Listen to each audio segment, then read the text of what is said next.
C'est une commune de 1150 habitants.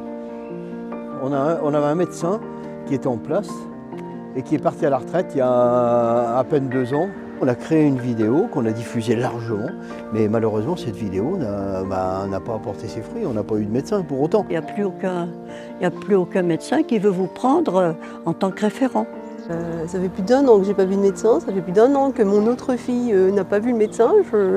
J'en suis plus malade pour elle. Essayez d'avoir un médecin sur Doctolib ici. Allez, vous avez ouvert Doctolib? J'embête pas les médecins, je connais leur travail, mais on a besoin d'avoir un médecin. C'est pas possible autrement, quand même. Qu'est-ce que c'est que ce bazar-là?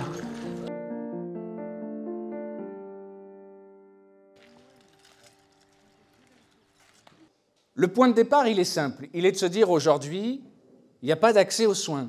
Il n'y a plus de médecins généralistes. On n'arrive plus à trouver des médecins qui veulent venir s'installer. Pourquoi ils ne veulent pas venir s'installer? Ce n'est pas qu'ils n'aiment pas la campagne. C'est que pour eux, à des stades de leur vie, c'est un engagement extrêmement fort qu'on leur demande et ils ne sont pas forcément prêts à le faire. Ce qui leur fait peur, c'est de venir pendant 30 ans. Ce qu'on veut apporter, c'est une porte à laquelle frapper. C'est ça le soin.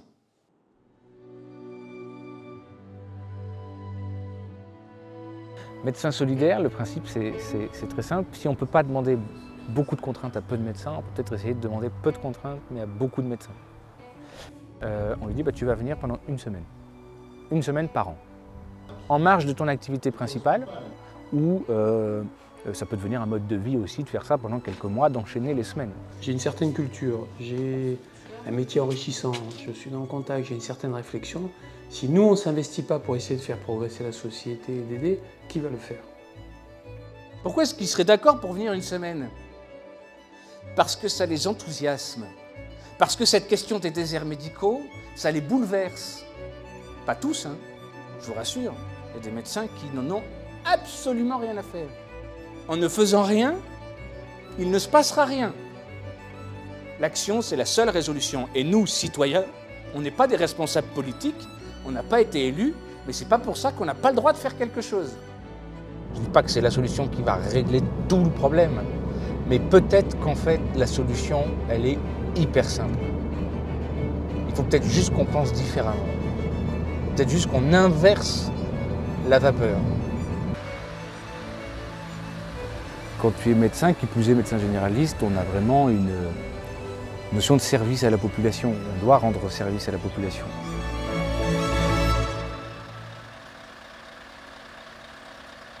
La solution, elle est claire, il faut qu'il y ait des médecins qui viennent dans ces territoires. Et j'ai la conviction intime qu'il y a plein de médecins qui n'ont pas choisi de faire des études de médecine par hasard et qui sont partants pour appartenir à un collectif, à une aventure humaine qui défend ces valeurs-là de la médecine générale. Si on passe notre temps à dire que la médecine générale, c'est un métier qui est pourri, qui est sous-valorisé, où on fait que du temps administratif et qu'on est en train de devenir des assistantes sociales et que c'est nul et que ceci, cela, il ne faut pas s'étonner que personne veuille venir, tu vois. Donc, tu vois, ça, c'est le cabinet. Tu es le premier à le voir, hein, parce que tu vois, il vient d'arriver et là, il y a la grue qui arrive de ce côté-là, tu vois, qui est là-bas, et qui va transporter du coup dans les airs le cabinet modulaire pour le poser ici.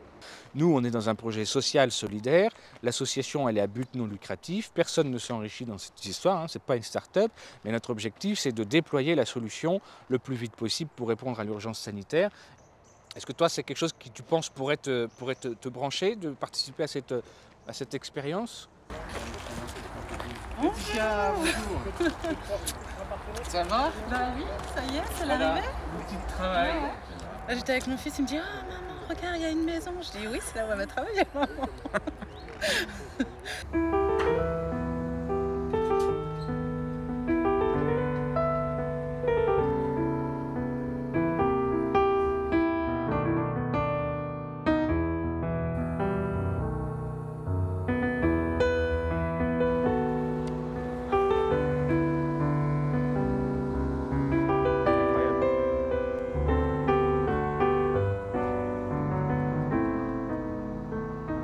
C'est émouvant parce que c'est la concrétisation de mois de travail et puis d'un projet qui à la base était juste une idée un petit peu petit peu folle et là prend vie et puis c'est enthousiasmant quoi. Ça veut dire qu'on peut vraiment faire quelque chose. Oui, bon bah, très bien, on fait ça. On a des demandes.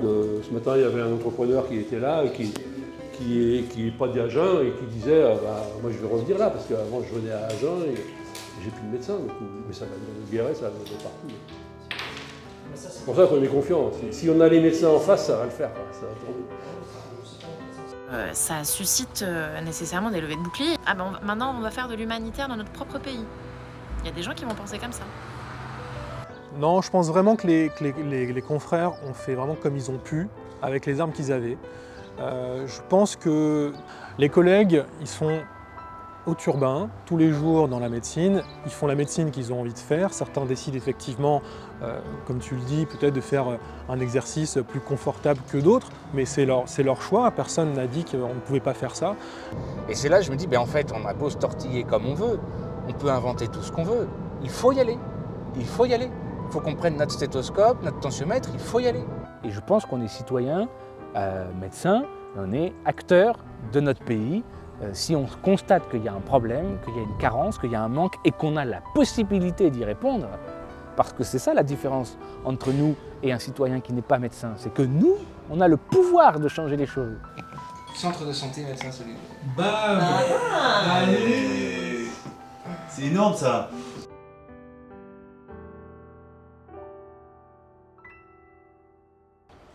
Alors, est-ce qu'on a la boîte aux lettres? Oui, ça y est.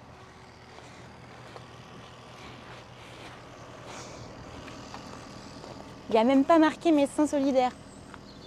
Oui, mais le commercial, ça fait depuis lundi que j'essaye de l'appeler et il ne me rappelle pas. Et on est mercredi et on ouvre notre centre lundi et on n'a pas de table d'examen et ça fait 3 jours qu'il ne me rappelle pas et que tout le monde me dit qu'il va me rappeler. J'ai besoin en fait d'avoir des réponses tout de suite parce que si je dois m'organiser différemment, il faut que je le sache immédiatement avant la fin de matinée. Écoute, de toute façon, déjà, on a une solution, Pierre. Au pire, c'est quand même hallucinant. Ouais. I. Oh, là, par contre, je sais pas. C'est un B, non? C'est un D. Un D. U. V. 10 sur 10. On est très émus, en vérité, parce que on est à un point de départ. On a une très grosse ambition pour ce projet. Nous l'idée, c'est d'apporter une vraie réponse à la lutte contre les déserts médicaux. Nous, ce qu'on veut, c'est que dans 5 ans, Médecins solidaires, ça fasse partie du paysage. C'est que Médecins solidaires, ça fasse partie du langage commun. C'est que ce soit normal, quand on est médecin généraliste, de faire sa semaine chez Médecins solidaires. Actuellement, combien il y a de médecins qui sont avec nous? Parce que c'est ça le sujet. C'est gentil de dire cabinet modulaire. Aujourd'hui, il y a 150 médecins qui sont intéressés par le projet. Il y a 22 médecins qui sont inscrits sur le planning. 22 médecins. Je vous garantis que c'est un travail considérable d'aller les chercher. On repasse ça de toute façon, Gabriel. Je me dis que ce projet qu'on met en place, c'est quelque chose qui n'est pas dans l'air du temps. C'est-à-dire de jouer sur la solidarité et sur des gens en plus qui ont l'habitude d'être des libéraux, de travailler un peu dans leur coin. Je trouve que c'est un projet qui sort du commun. On ouvre peut-être la porte à un nouveau mode d'exercice. C'est peut-être aussi une façon de changer aussi sa vision peut-être classique du soin. Tu viens pas là pour faire du pognon. Tu viens là pour aider une commune, pour aider un territoire qui est en panne de médecins et qui a mis les moyens nécessaires pour t'aider. On vit dans une société, on accepte tous le « c'est la faute de ». Alors, parfois c'est la faute de l'État et exclusivement de l'État, mais j'entends aussi c'est la faute des médecins, pensez-vous. Ils refusent tout, ils n'acceptent rien, ils sont surpayés. Et voilà, c'est forcément la faute de quelqu'un. Sur ce projet-là, on ne raisonne pas en c'est la faute de qui, mais en qui peut apporter quoi. Voilà, donc c'est un peu utopique, je trouve que c'est un projet un peu utopique, mais raisonnablement utopique. Donc on sait qu'on ne va pas dans le mur en klaxonnant. Se dire, regardez, il y a un projet comme ça, porté par des médecins, peut en même temps susciter non seulement des vocations, l'envie de soigner, et se dire à nouveau, mais en fait c'est ça, c'est pour ça que j'ai fait médecine, c'est exactement pour ça. Au jour le jour, on cherche vraiment des solutions pour tout. C'est pas que pour le médecin, ça peut être aussi pour le boulanger, ça peut être aussi pour être vraiment à l'écoute et au plus près des gens ici. L'école notamment aussi qui a failli fermer une classe où on s'est mobilisé. Enfin voilà, c'est vraiment, mais c'est juste l'humanité et la solidarité entre gens qu'on a perdu, je pense, que beaucoup de gens ont perdu et qu'il faut redonner confiance en disant ça existe toujours et vous pouvez nous rejoindre en fait. Pourquoi on n'y croirait pas? Quand même. Pas que des tordus, il n'y a pas que des benets quand même. Vous ne croyez pas? Il y a quelques-uns quand même qui sont... Comment ça va? T'as trouvé facilement? Oh bah oui, hein. Magnifique. Bonjour. Joël et Laetitia, Elsa qui viendra ici la dernière semaine de novembre, donc médecin généraliste, qui me remplace actuellement en Vienne. D'accord. Et qui viendra dans le projet Médecins Solidaires, qui est enthousiaste. Oui, tout à fait.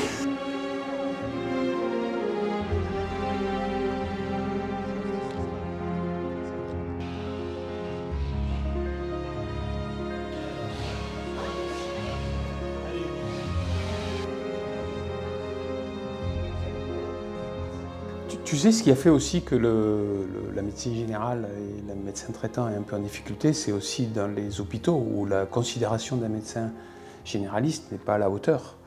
Les internes, souvent, on leur dit vous n'allez pas faire médecine générale quand même. Moi, j'ai vu quand même dans les hôpitaux, quelqu'un qui finissait dans les 10 premiers de l'internat, il a choisi médecine générale, lui a dit mais pourquoi tu fais médecine générale quoi? Parce qu'il était sorti pas loin d'être major. C'est presque la honte. Il te broie des vocations, hein, le système, c'est abominable. Mais ça disparaît jamais.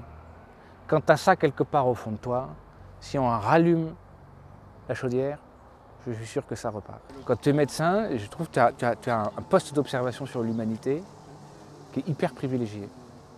C'est-à-dire que tu vois passer dans ton bureau tout le monde. C'est-à-dire que cette séparation par les milieux, qui soient tout socio-culturels, on la laisse à la porte d'entrée et on se retrouve d'humain à humain. Oui. Ouais, moi, mon père était médecin généraliste en milieu rural. Il n'est pas celle de ce patient. Ah ben, il pense que c'est un très beau projet. Il pense qu'il m'a dit, si tu y arrives, c'est de la magie.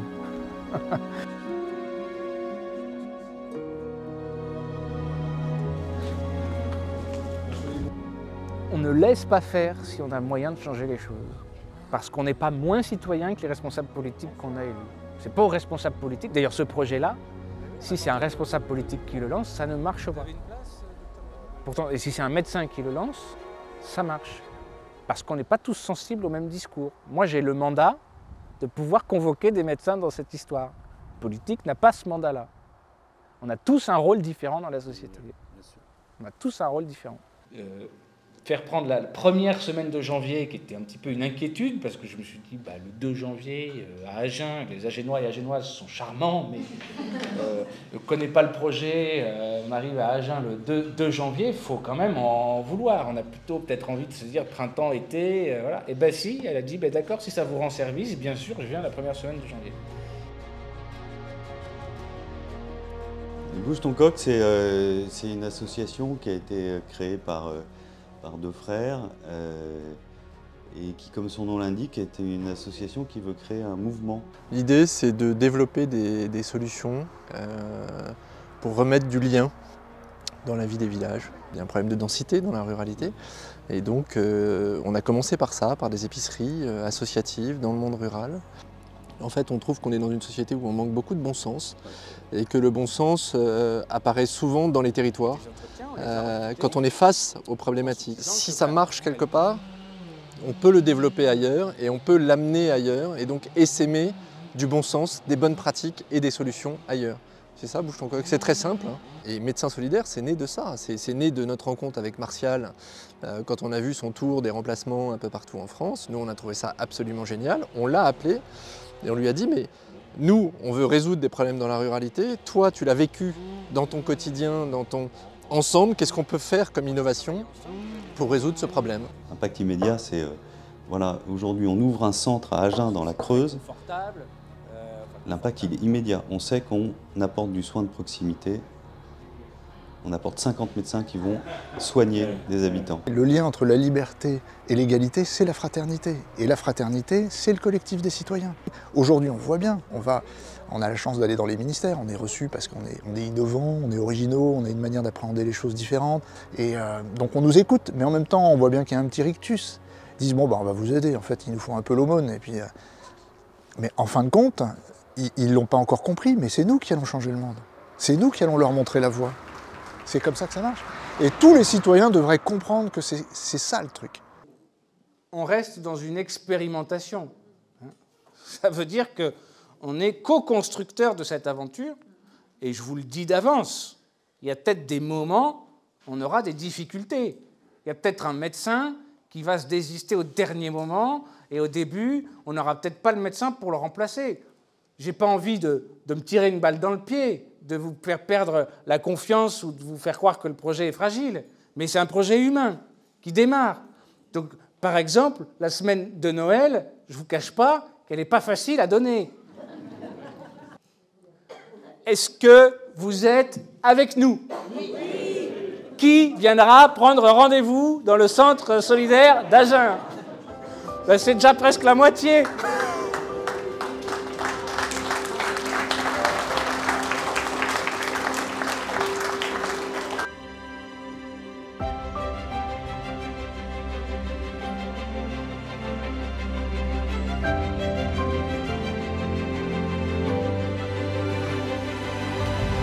Cabinet médical d'Agen, bonjour. Marie, son prénom, c'est ça, votre fille? C'est-à-dire qu'en fait, ce que je me dis là, c'est que on fait exactement ce qu'il faut faire. On vous attendait comme le Messie, hein. Si je devais avoir une action pour être utile à l'intérêt général et dans ma partie, je ne vois pas ce que je peux faire de mieux, de plus utile que ça.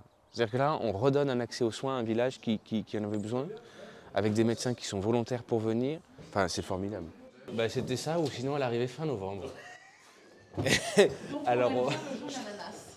alors on s'est dit jaune ananas.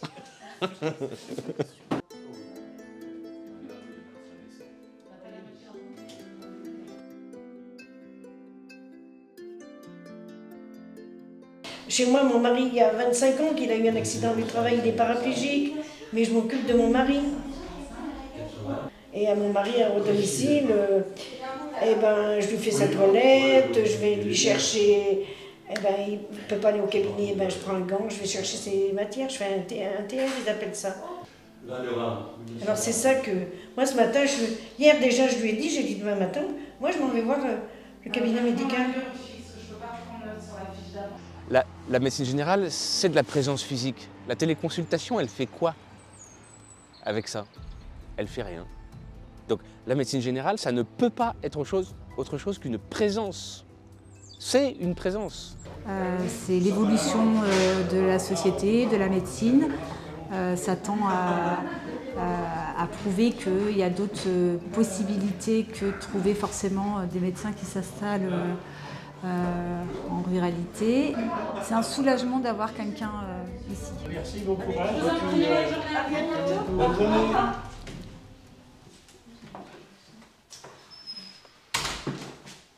On va voir arriver des catastrophes. Là, pour l'instant, on voit des gens qui ont envie, qui viennent, là, les 2-3 cas que j'ai vus ce matin, c'est des... Enfin, je dirais, il n'y a pas de catastrophe à gérer. Mais je pense qu'on va en voir. On va voir des gens où il va falloir relancer des bilans complets, des diabètes déséquilibrés, des hypertendus pas équilibrés, des artériopathies qu'on va découvrir. Enfin, je pense qu'il y aura vraiment les 6 premiers mois, là, on va avoir vraiment des pathologies à récupérer. Il y a un rendez-vous d'urgence à 12h20. Varicelle.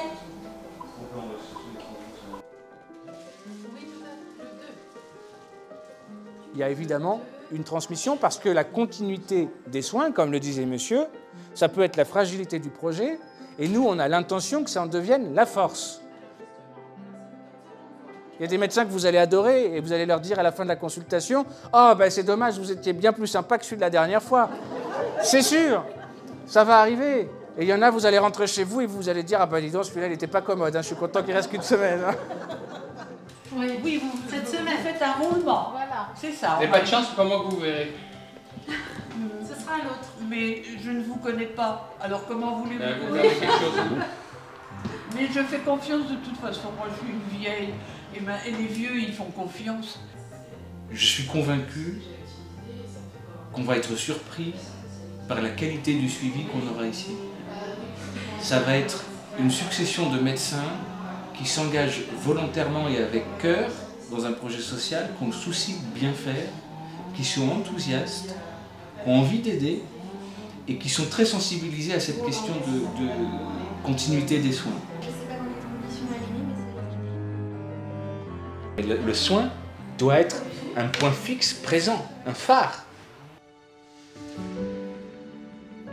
On est content de voir cette attente et en même temps on n'est pas crédule sur l'idée que ça sous-tend un besoin derrière, un besoin, une attente de soins à laquelle on va devoir répondre, une vraie mission. S'il y a 8000 médecins qui rejoignent le projet Médecins Solidaires, le collectif Médecins Solidaires, et 8000 médecins c'est 10% de la population concernée, de la population mobilisable, 10% ça fait 8000, s'il y en a 8000, on ouvre 150 centres de santé.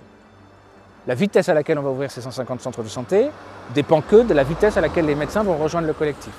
Parce qu'après, c'est juste une question de personnel, de ressources humaines et d'embauche pour qu'on duplique le modèle. Et ça peut aller très vite. Et l'idée, c'est pas que dans 20 ans, on ait 20 centres, parce que l'urgence, elle est maintenant. Si on a une cause dans laquelle on croit, je pense qu'il est très important de porter sa voix et de s'engager dans ce type de projet, c'est sûr et certain. Combien vous êtes payé? Ça, c'est un peu implicite. Combien vous vous engagez? À combien? Quel est votre niveau d'engagement, tu vois? Et ça, on comprend très vite la question. Quel est votre niveau d'engagement dans l'aventure Médecins Solidaires? Alors moi, il y a une phrase de Malraux que j'adore, c'est les grands rêves poussent les hommes aux grandes actions. Et nous, on est des rêveurs. Et je crois qu'on ne fait rien dans la vie sans un minimum d'inconscience. Qu'est-ce qui fait que tout le monde lève la main à la fin de la réunion publique en disant « nous, on est derrière vous » Parce qu'on les emmène. Et on les emmène parce qu'on a rêvé. On est des grands utopistes d'abord pour nous. Et puis dans notre utopie, on emmène les autres. Il faut avoir des utopies. Le premier postulat pour nous, c'est avoir des utopies. Je pense que c'est extrêmement important. Et la plupart des utopies du XXe siècle sont mortes. Et c'est en les rendant accessibles qu'on permettra à ces rêves de vivre. Et on a besoin de rêves. Enfin, je veux dire... Aujourd'hui, il y a eu une dizaine de consultations de patients qui sont venus et qui ont été pris sur le champ. Et volontairement, on n'a pas voulu faire plus de consultations que ça parce que on découvre tout, hein, donc il ne faut pas qu'on soit submergé par le flux. Et 50 prises de rendez-vous entre le téléphone, les gens qui sont venus sur place prendre rendez-vous. Voilà. Donc, on a une dame qui est venue pour sa fille qui avait la varicelle, une dame qui était à la réunion publique. Si elle n'était pas venue là, elle n'avait pas de médecin traitant, si elle n'était pas venue là, elle serait allée aux urgences. Donc il y a au moins un passage aux urgences aujourd'hui qui a été épargné par le fait de redonner un accès aux soins de proximité.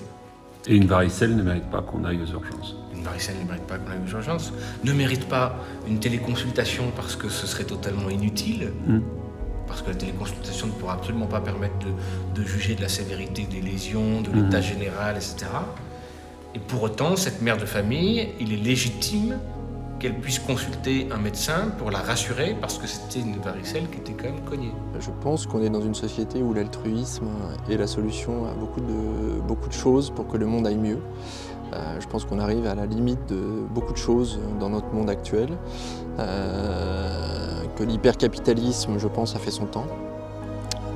Chaque fois qu'on fait quelque chose, on se pose la question, est-ce que le médecin va considérer, en prenant cette décision-là, que ça va accompagner une expérience réussie pour lui? Nous, ce qu'on veut, c'est que le médecin, à la fin de la semaine, il se dise « j'y suis allé pour une raison, j'en repars pour une autre et je reviendrai pour une troisième ». Que s'il a mis 10 ans en chambre à travailler comme un fou, c'est aussi pour pouvoir avoir une semaine de gratification absolue, qui ne se monnaie pas. C'est là son métier. C'est justement de ne pas compter, c'est justement de ne pas avoir 170 patients la journée et de même plus pouvoir être maître de son temps. Peut-être que ça te rendra heureux, finalement, Médecins Solidaires, aussi. En tout cas, il faut qu'il y ait de la solidarité. Je ne sais pas s'il n'y a que ça, mais c'est important que dans le paysage, il y ait de la solidarité. Une semaine, je pense qu'à peu près tous les médecins peuvent le faire, donc si tout le monde s'y met, On peut vraiment changer la donne, on peut changer la donne dans ces territoires ruraux. Et aujourd'hui, avoir une personne qui vit en France et qui est privée de soins, ça, c'est pas acceptable. Il faut qu'il y ait une réponse solidaire des médecins dans ce sujet. C'est nécessaire.